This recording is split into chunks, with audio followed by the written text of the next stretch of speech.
దేశంలో మనందరికీ తెలిసిందే, ఈ దేశంలో మత సామ్రాజ్యానికి ప్రతీకగా దేశాన్ని మతం పేరు మీద ఆర్థిక వ్యవస్థలపైన విడదీస్తూ విద్వేషాన్ని చెందుతున్నటువంటి భారతీయ జనతా పార్టీకి వ్యతిరేకంగా దేశవ్యాప్తంగా పాదయాత్ర చేస్తున్నటువంటి మన ప్రియతమ నాయకుడు రాహుల్ గాంధీ గారు వారి సందేశాన్ని, అలాగే అఖిల భారత కాంగ్రెస్ కమిటీ ఇచ్చినటువంటి పిలుపు మేరకు ఈ దేశంలో లౌకికవాదంతో ఇక్కడ పుట్టినటువంటి ప్రతి బిడ్డ ఈ దేశ బిడ్డే, ఈ దేశాన్ని పాలించగలిగినటువంటి అర్హత శక్తి కేవలం కాంగ్రెస్ పార్టీకి తప్ప మరే ఇతర పార్టీకి లేదని చెప్పేటువంటి సందేశాన్ని ప్రతి ఇంటికి మీ ద్వారా తీసుకెళ్లాలనేటువంటి ఆలోచనతో ఈరోజు మీ అందరినీ ఇక్కడ పిలిచి సమావేశం ఏర్పాటు చేయడం జరిగింది.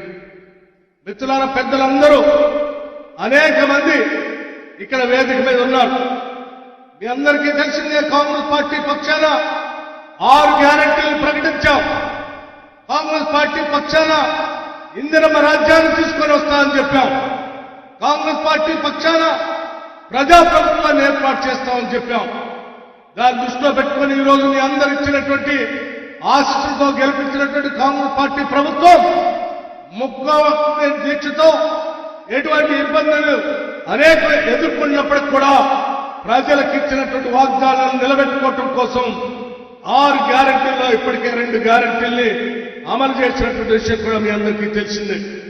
రేపు రాబోయే రోజుల్లో కూడా మరికొన్ని గ్యారెంటీల్ని అమలు చేయడం కోసం రాష్ట్ర ప్రభుత్వం తరఫున అనేక కసరత్తులు చేస్తూ మీరందరూ తలెత్తుకుని నిలబడేటట్టుగా ఈ రాష్ట్ర ప్రభుత్వ పాలన ఇందిరమ్మ రాజ్య ప్రజాపాలన అందిస్తామని చెప్పి మీ అందరికీ మాటిస్తా ఉన్నాం.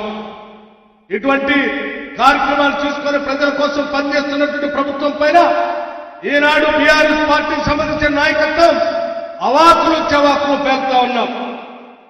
బట్టలు ఎత్తి కొడతామని చెప్తా ఉన్నారు. నేను ఒకటే మాట చెప్తా ఉన్నాను, ఈరోజు రాష్ట్రంలో ఉన్నటువంటి కాంగ్రెస్ కార్యకర్తలు ఒక్కసారి కన్నెర చేసి చూస్తే ఈ రాష్ట్రంలో టీఆర్ఎస్ కానీ టీఆర్ఎస్ పార్టీ కానీ మిగలదని చెప్పడానికి ఎటువంటి సందేహం.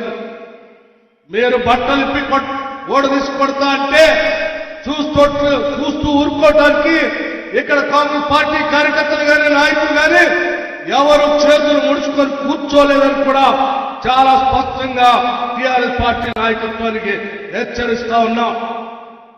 ఇది ప్రజాస్వామ్య దేశం, ప్రజాస్వామ్య రాష్ట్రం, ప్రజాస్వామ్యయుతంగా ప్రతిపక్షాన్ని కూడా గౌరవించాలనేటువంటి ఆలోచనతో పాలన చేస్తూ ముందుకు పోతా ఉన్నాం. దాన్ని ఏదో మీరు చేతగానితనంగా భావించి బట్టలు ఎప్పుడు తీసుపడతామనంటే మా కడాక ఏంటో కూడా మీకు స్పష్టంగా చూపిస్తామని కూడా ఈ సందర్భంగా మీ అందరికీ చెప్పడమే కాకుండా మీరందరూ అకుంఠిత దీక్షతో మన నాయకత్వం చెప్పేటువంటి మాటలను సూచనలు తీసుకొని ఊరూరు ఇంటింటికి కాంగ్రెస్ సందేశాన్ని తీసుకొని వెళ్తూ రేపు జరగబోయేటువంటి పార్లమెంట్ ఎన్నికల్లో 14 నుంచి 15 స్థానాలు పైబడి మనందరం గెలిచి కాంగ్రెస్ పార్టీకి, తెలంగాణ కాంగ్రెస్ పార్టీకి మనం కానుక ఇద్దామని చెప్పి మీ అందరికీ నేను సవినయంగా మనవి చేస్తూ సెలవు తీసుకుంటున్నాను. జై హింద్, జై కాంగ్రెస్.